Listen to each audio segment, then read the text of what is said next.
खबर बता रहे हैं कि अभी अभी लाहौर में एक और बड़ा धमाका हुआ है।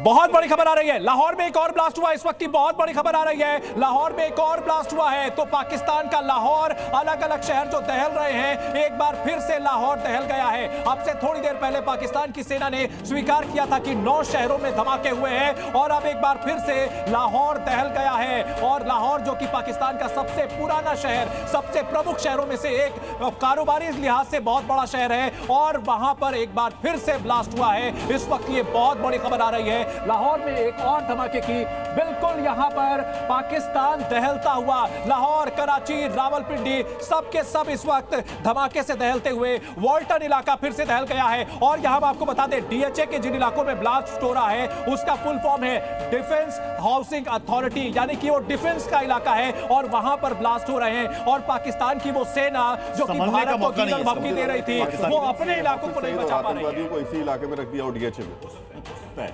संभव है। राहुल जी, इंटरेस्टिंग चीज ये है कि डीजी आईएसपीआर आप ध्यान करेंगे, हुंकार भर रहे थे, 1,500 बलोच फाइटर थे, उनको वैसे ही खत्म कर देंगे। उनके मंत्री ने बोला था एक एसएचओ की मार है ये। वही सेम डीजी आईएसपीआर ने अपना एक बयान दिया है और उस बयान का आखिरी बिंदु जो है वो बहुत इंपॉर्टेंट है। He has called for international attention. जो आदमी दुनिया को ये दिखा रहा था कि पाकिस्तान की फौज जो है ऐसी महान फौज है, उसका स्टेटमेट आ रहा है। सर, लाहौर में एक के बाद एक लगातार धमाके, सबको पता है लाहौर का जौहर टाउन जहां पर हाफिज सईद का घर है, जिसे पाकिस्तानी सेना ने बिल्कुल सेफ जोन में रखा हुआ है। ऐसा तो नहीं इसको निकालने के लिए हो रहा है कि चूहा बिल से बाहर निकले? कन्वेंशनल वॉरफेयर नहीं है, this is warfare by other means. यानी हम शायद उनके ऊपर नॉर्मल एयरफोर्स या आर्मी का इस्तेमाल करके हमला नहीं कर रहे हैं। ये साई वार का ऑपरेशन हो सकता है जिसमें हम साइकोलॉजिकल दबाव डाल रहे हैं कि वहाँ अफरा तफरी हो जाए, लोगों के मन में दहशत फैल जाए। सबसे बड़ी बात है उनकी जो आर्मी पैरामिलिट्री फोर्सेस हैं थोड़ा अंडर कॉन्फिडेंट हो जाए, कंफ्यूजन इतना हो जाए कि उनकी जो इंफॉर्मेशन सिस्टम है डेटा ओवरलोड हो जाए। ये कुछ गाजा वॉर की तरह कह सकते हैं एकदम। देखिए, किसी भी युद्ध में आपको दुश्मन को हराने से पहले उसको हारने के लिए तैयार करना पड़ता है। तो दुश्मन को तो हम हरा देंगे जब 2.0 चालू होगा, वो हमला बहुत ज़बरदस्त होगा। जो हमने परसों रात को देखा था उससे 10 गुना ज़्यादा होगा लेकिन मैं वैसे बताना चाहता हूं कि फिलहाल हम एक चीज़ तो ऑफिशियली जग जाहिर है कि हम बड़ी तादाद में ड्रोन्स को भेज रहे हैं रिकॉग्निशंस के लिए। जब हम 40 ड्रोन को अगर भेजेंगे रिकॉग्निशंस के लिए तो 4, 5, 6 ये तस्वीर भी देखिए, ये तस्वीर भी देखनी जरूरी है। पाकिस्तान में आतंकियों को सम्मान दिया जा रहा है। पाकिस्तान का नेशनल फ्लैग आतंकियों को सल्यूट कर रहा। ये 2 तस्वीर देखिए। ये आपको याद होगा 1999 करगिल वॉर, पाकिस्तान ने अपने सोल्जर्स के शव लेने से इनकार कर दिया था, पहचानने तक से इनकार कर दिया था।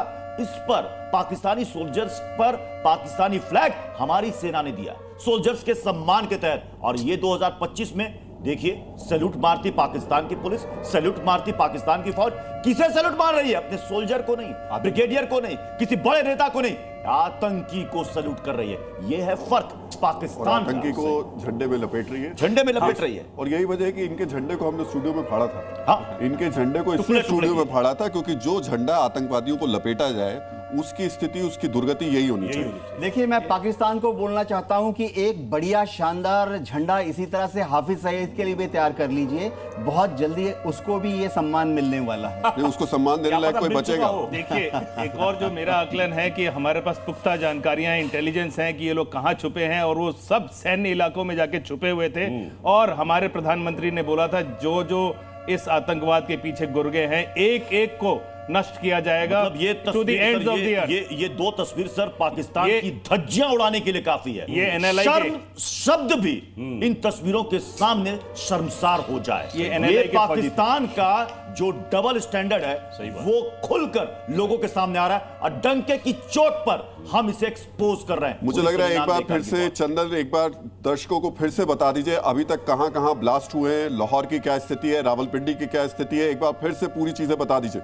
बिल्कुल राहुल जी, अपने दर्शकों को बता दें कि 3 प्रमुख शहरों रावलपिंडी, कराची और इसके अलावा लाहौर के अलावा 9 जगहों पर कुल मिलाकर के ये ब्लास्ट हुए हैं। और ये ब्लास्ट की जो खबर आ रही है, इससे पाकिस्तान का शेयर मार्केट भी हिल चुका है। वो एग्जैक्ट खबर भी हम अपने दर्शकों को बताएंगे। लेकिन जो अटैक हुए हैं ड्रोन से, उसमें गुजरावाला है, अटक का इलाका है, और इसके अलावा मियाबाव का इलाका है, वहां पर मिलानो का इलाका है, छोर है, कराची है, मियानू है, बहावलपुर है, अटक है, रावलपिंडी है, चटवाल है, गुजरावाला है, लाहौर है। यानी कोई भी इलाका ऐसा नहीं है, पाकिस्तान का कोई भी रीजन ऐसा नहीं है जहां पर धमाके ना हो रहे हो। एक के बाद एक अटैक हो रहे हैं। और लाहौर में जैसे यानी कि चंदन, पाकिस्तान के पास इस वक्त सोचने समझने तक का भी वक्त नहीं है, पाकिस्तान के पास संभलने तक का भी वक्त नहीं है। 24 घंटे हुए स्ट्राइक को और उसके बाद लगातार हर घंटे पाकिस्तान दहल रहा है। हम आपको मैप के जरिए फिर समझाते हैं पाकिस्तान में कहां-कहां बड़े धमाके हुए हैं। ये देखिए, ये मैप लाहौर, सबसे पहले सुबह लाहौर में धमाका होता है, कुछ देर के बाद खबर आती है कराची में, फिर खबर आती है गुजरावाला में, फिर खबर आती है रावलपिंडी, सियालकोट, बहावलनगर, नरवाल, शेखपुरा, कसूर, कराची। कितने बड़े इलाके। और सबसे बड़ी बात जो मयंक सर आप बेहतर बता पाएंगे, ये वो इलाके हैं जो कि सैन्य प्रतिष्ठान पाकिस्तान पर मैं आपसे ये समझना चाहता हूँ, ये इलाके तो हमने समझ लिए, ये जो बचा हुआ है ये कैसे बचा हुआ है? देखिए, ऐसा है कि इस एरिया में पाकिस्तान की सेना जो है वो कंसंट्रेटेड है, क्योंकि ये बड़ा सेफ जोन है। सिंध के पास में उनका इतना जमावड़ा नहीं है। ये सेना जो है वो यहाँ पर आके मूव करती है और यहाँ पोजीशन लेती है जब उसको ऑफेंसिव करना है। ये इलाका जनरली डिन्यूटेड रहता है। कराची में उनके पास में कोई ऐसी मारक फॉर्मेशन नहीं है, पर उनका नेवल बेस जो है वो यहाँ पर है। ये इंपॉर्टेंट पॉइंट आपने बताया, नेवल बेस। ये देखिए, इसे मैप से समझिए, ये नेवल बेस है कराची पाकिस्तान का। रावलपिंडी बताइए सर। प्रत्युष, कराची पर रहते हुए मैं आपको एक चीज और बता दूं कि जब सन 1999 में उन्होंने कारगिल पे हिमाकत की थी, तो भारतीय नौसेना ने इस पूरे इलाके का घेरा डाल दिया था। एक भी जहाज पाकिस्तान का बाहर नहीं निकल सकता था, अंदर नहीं आ सकता था। यानी कि पाकिस्तान का गला जो है वो यहां से घुट गया था। सिंपल भाषा में, सरल शब्दों में, चौतरफा घेराव। चौतरफा घेराव जी। रावलपिंडी सर। रावलपिंडी जो है एक इनका सैन्य हेडक्वार्टर है, बहुत इंपॉर्टेंट शहर है सैन्य दृष्टि से। GHQ, जनरल हेडक्वार्टर्स, यानी पाकिस्तान में जितनी भी रणनीति तैयार होती है, पाकिस्तान का प्रधानमंत्री कौन बनेगा, वो रावलपिंडी में तय होता है।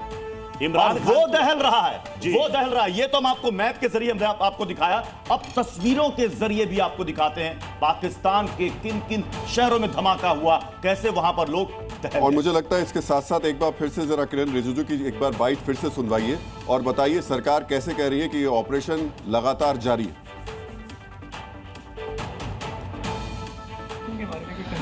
देखिए, कुछ इंक्वायरीज, कुछ इंफॉर्मेशन मांगे हैं। रक्षा मंत्री ने कहा है कि ये ऑन गोइंग ऑपरेशन है, इसलिए पूरे एक घटना को अलग से ब्रीफिंग या अलग से उसको प्रेजेंटेशन करना सही नहीं है, क्योंकि घटना चल रहे हैं, आप सबको मालूम है, इसलिए उसको उस तरीके से ब्रीफिंग नहीं होते हैं। ऑपरेशन सिंदूर जारी है। अब आपको दिखाते हैं पाकिस्तान के उन इलाकों की तस्वीर जहां पर धमाके हुए हैं। ओवर टू यू मलिका। शुक्रिया प्रत्युष। तो देखिए, लगातार सरकार की तरफ से भी ये साफ कर दिया गया है कि ऑपरेशन सिंदूर अभी बाकी है। और इन तस्वीरों को आप देखिए, ये वो तस्वीरें हैं जो पाकिस्तान की बर्बादी दिखा रही हैं। और पाकिस्तान आज पछता रहा होगा कि क्यों भारत को आंख दिखाई, क्यों भारत के खिलाफ ऐसी साजिश की, क्यों निर्दोष भारतीयों का खून बहाया। और लगातार देखिए, पाकिस्तान से इस तरह की ये तस्वीरें सामने आ रही हैं, किस तरह से वहां के अलग अलग शहर, अलग अलग इलाके इस तरह से नजर आ रहे हैं। देखिए, जो तबाही के निशान हैं इन धमाकों के बाद, वो इन तस्वीरों को देखकर साफ समझे जा सकते हैं। और ये ऑपरेशन अभी भी जारी है। सरकार की तरफ से ये साफ कर दिया गया है, आतंक का जो खात्मा है वो अभी पूरी तरह से नहीं हुआ है। अभी ताबूत में आखिरी कील डालना